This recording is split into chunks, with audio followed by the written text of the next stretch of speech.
I talked to a girl recently, and she was extremely beautiful and intelligent, but she had this habit of apologizing for the smallest of things.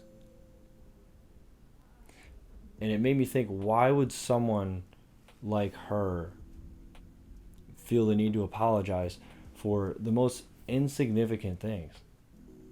She's not the first girl I've noticed who does this, nor the first person.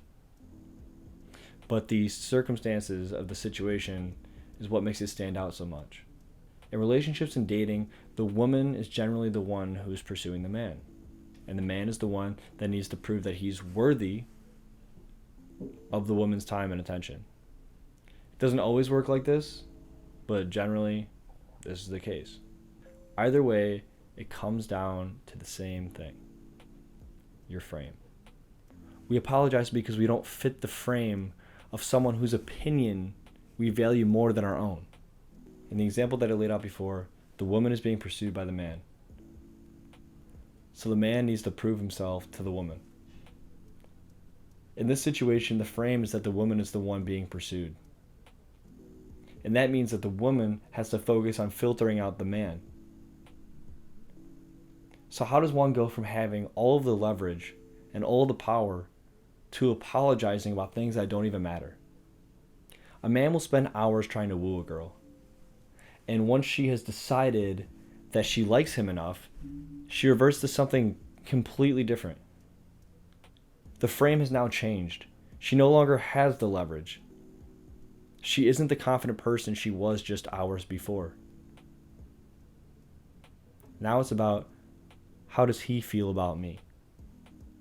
This is one specific example, but it's vital due to how polarizing the power dynamic is.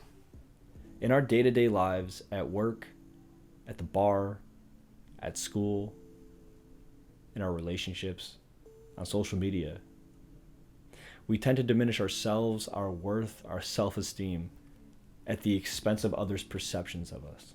Depending on the situation, we all enter the arena at different levels of self-esteem. In the original example, the woman enters with high self-esteem and high leverage. On social media, we enter with a high level of confidence. But when our posts fall short on likes or on views, our self-esteem falls as well. It's easier said than done, but we need to stop apologizing for who we are. This isn't an excuse to not take accountability or to not improve. We aren't perfect, and we should be striving to be the best version of ourselves every single day. Like I said, easier said than done. But there are things that we can do to make this change in our life. The first of which is to disengage from social media. Most of our self-esteem issues and our lacking confidence comes from social media. Most of the things that we follow are for the sole purpose of comparison. We follow celebrities because of the lives and the things that they have. We follow friends, family, co-workers, and acquaintances to stay in touch and follow their life. But a lot of this is rooted in comparison as well. We see people that we went to school with or that we used to work with, and we compare if we're doing better or worse than they are. This isn't to be malicious, it's just subconscious. Whether you get away from social media entirely or just limit your exposure, we should clean up who we're following. Do you need to follow 100 meme pages? Do you need to follow that one person you had one conversation with in college and barely know? Do you need to be following a bunch of girls in bikinis with unrealistic body standards, or guys who are roided out of their minds that have some body in the gym that you will never have? Do you need to be following celebrities who couldn't care less if you existed or not? Do you need to be following your exes? The answer is no, by the way. Do you need to be following a bunch of political commentators who are all spewing the same thing in an echo chamber and getting your blood boiling? Cleaning up who and what you follow can go a long way in reducing your stress and anxiety while helping improve your confidence and self-esteem. Start by asking yourself, does this provide value to my life? Or ask yourself, does this bring utility to my life? If it doesn't, unfollow it.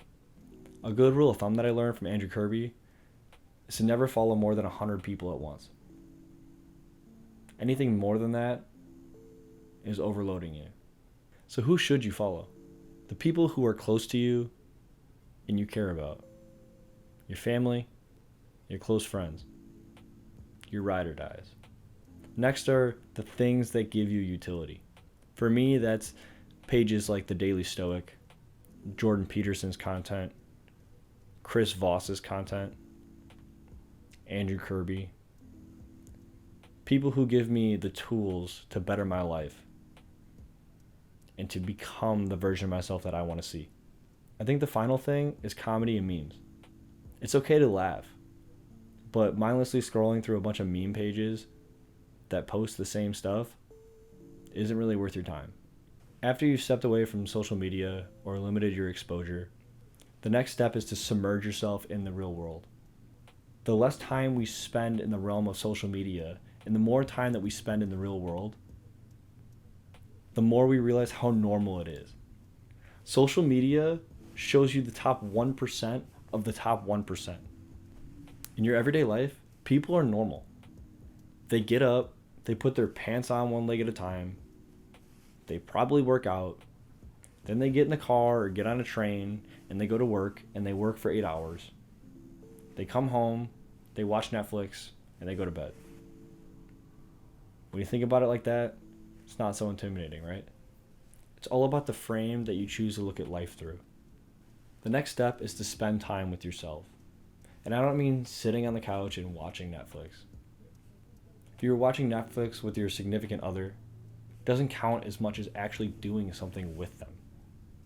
Like working together to cook a meal, or working out together, or going on a date. It's not intentional. It's about spending time with the other person. So don't just sit there putting your time and attention into something else. Be intentional with it. Go for a walk or a bike ride. And I mean just no headphones, no listening to a podcast or music, just listening to nature, focusing on yourself and your thoughts. Meditate, journal, pray, whatever helps you reflect the best you can. When you drive somewhere, turn off the music and get comfortable with your thoughts. We drown out so much of ourselves with external things that we never really get to know ourselves. Spending this time with yourself will allow you to figure out who you really are and what you want to be. This gives you the power to be unwavering in who you are because you have done the due diligence. You've put in the work. The next step is to work on self-improvement. And this might be controversial because self-help can be seen as pseudo-productivity, or as I like to call it sometimes, productive procrastination. But if you apply the things that you learn, then it can help you. But if you just read a self-help book or just watch a YouTube video to feel productive but not apply it to your life, then you're not going to make any strides. It's all about the application. Some things that you can do for self-improvement are watch my videos, of course, but in all seriousness, some YouTubers that have provided utility and value in my life are Andrew Kirby, Captain Sinbad, and Cole Hastings. The other medium is books. Some of my favorites are Think Like a Monk by Jay Shetty, Everything Will Be Okay by Dana Perino, and The Mountain Is You by Brianna Weist. Probably one of the more intimidating options is to find a coach or a mentor. And if you're going to pay for a coach or mentor, you really want to make sure that you get what you're putting into it. You want to put in as much as possible so you make sure that you get your money's worth and you get value out of it. But if you're like me, you don't really have just a good chunk of change lying next to you to just throw at a coach or a mentor. So there's some more affordable options. The first is to find a coach or mentor who is already in your life currently that you just didn't think of. In your career, is there a boss or a coworker who's willing to help you?